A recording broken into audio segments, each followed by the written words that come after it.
Монгол Улсын хөгжлийн банкнаас 2013-аас 2017 оны үндэсний хөрөнгө оруулалтын хөтөлбөрийн хүрээнд Мяд төрийн өмчит хувьцаат компани нь Америк нэгдсэн улсын Boeing компаниас B767 300ER агаарын хүлэг худалдан авахд шаардлагатай 101.8 сая ам.долларын санхүүжилтийг олгосон.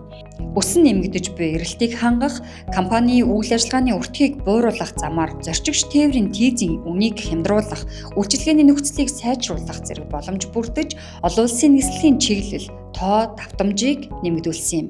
Boeing 767 300ER маркийн агаарын хүлэг нь 2013 оноос хойш Америк нэгдсэн улсын Exim банкны санхүүжилтээр Монгол Улсын хөгжлийн банкны оролцоотойгоор санхүүжиж Мяд компани агаар хүлгийн паркт орж ирсэн.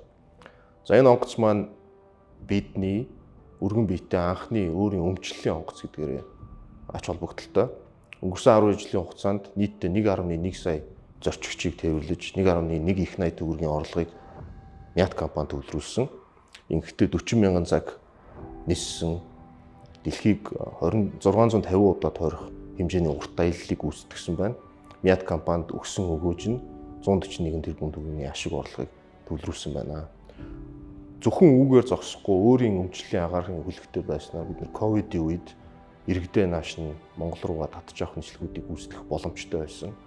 Орос Украины дайн ихснээр барууны санкцуудтай хамааралтайгаар Оросын дээгүүр нисч чадахгүй байсан асуудлыг өөрийн өмчлөлийн агаарын хүлгээрөө шийдсэн. Ингэснээр зөвхөн шатахуун түвшний хэмнэлтэхэд 2022-23 онуудад нийтдээ 20 орчим тэрбум төгрөгийн хэмнэлтийг тухайн хүлгэн онгоцыг өмчилж байснараа бид нар хүртээд байна.